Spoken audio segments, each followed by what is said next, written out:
Alright, in this video we are going to be just sketching our graph and making sure we label all of our important features. So we have gone through how to find everything using our calculator to help us. So now let's just make sure we graph this. And the way I would personally like to do it is by starting by getting my intercept points down and getting my vertical asymptotes down, so that way I kind of have a guideline about where I should be looking. So first things first, putting my x-intercept down at -1, 0. Let's go ahead and just put a point right here, and we'll call that -1. And then the other one was a +1, 0, so we can put that right there at +1, 0. Okay, great. So now we have those. We also have a y-intercept at 0, -1. So at 0, let's put a point right there and call that -1. And then we also knew we had a vertical asymptote at -0.26 and change. So vertical asymptote should be somewhere right about here.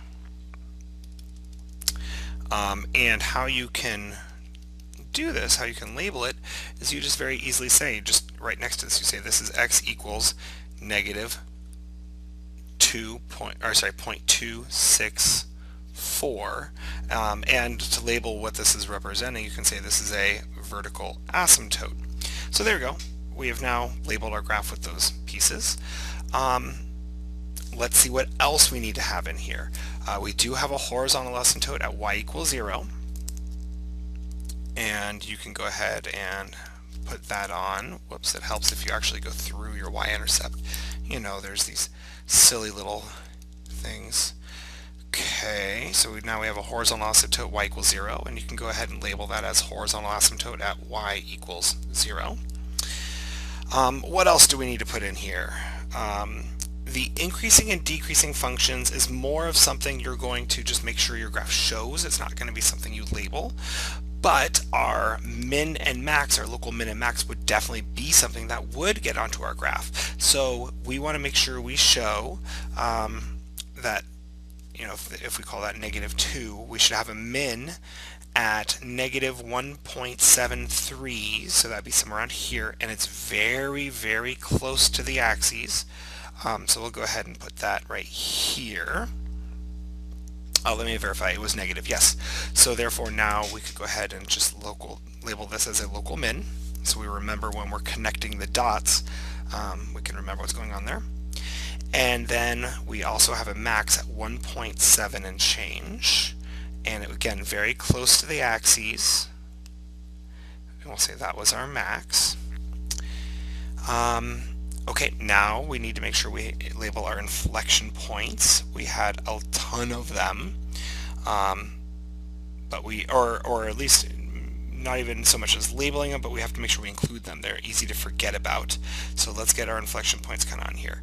-2.45, and again, -0 and change.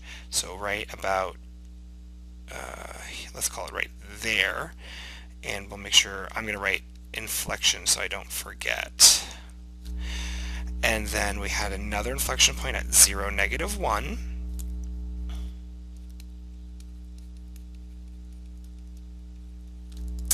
Then we had another inflection at 0.2.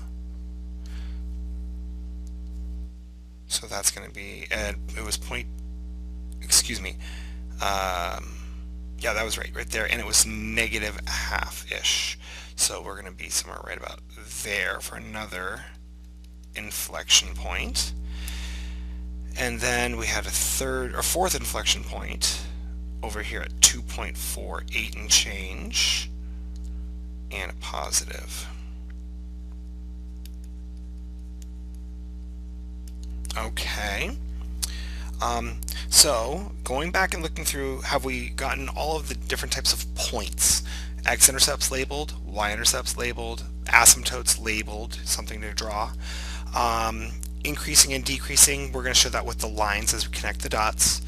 And we show our mins and maxes. We had all 4 inflection points, and our concavities will also make sure we show as we draw our graph. So we're pretty close. So by using a little bit of logic, and we don't need to get too many more points here. So as we go ahead and connect the dots, we can say, okay, I'll start over here. We know our graph has to be approaching infinity, and right here was an inflection point. So, and if you look at our concavity, we were from negative infinity up to negative 2.45 concave down, which would make sense. That would fit by coming through here to this inflection point. We are concave down. Then we are going to go concave up from this negative 2.45 up to our minimum value, which would fit as we connect the dots. And then we just keep connecting the dots up to, so, and notice we're going to stay concave up. Excuse me, we're going to stay concave up. Let me pause for a second. That was right. Yep. So we're going to stay concave up. You can see it's easy to see here from the number line as well. So we start off concave down, then at negative 2.45 at our value here, we switch to concave up, and we're going to stay concave up until our inflection point. The one thing I want to make sure I do a little better on my graph is this piece right here is supposed to be a minimum, so I want to make sure it really reflects that this is a minimum. The way I drew it doesn't look great, so let's go ahead and fix that just a tiny bit. So as I connect the dots, I want to make sure I hit my low point right there, and now I start coming back up, remaining concave down, or excuse me, remaining concave up, and as we go, we're going to stay concave up all the way through our asymptote. Now, coming from the other side, we're starting off concave down, which fits as we come to this point, and at our value of 0, we're going to switch to concave up. Then at this point, this is another inflection point, we're now going to switch to concave down. So you can see we have a concave up piece right here, and then switching to concave down. And then after our intercept,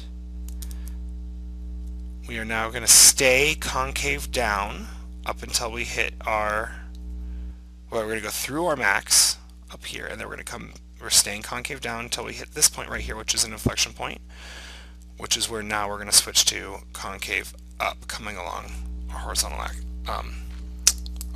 asymptote. So you can see, because of the calculus and because of the calculator, we can see that we have a lot of interesting little twists and turns, especially regarding concavity. This one was the most interesting, the 0 to 2.5. It would be very easy to miss that you had this little wiggle in your graph, but with the calculator's help, we were able to see all of that. So I hope this helps you with your graphing using your calculator.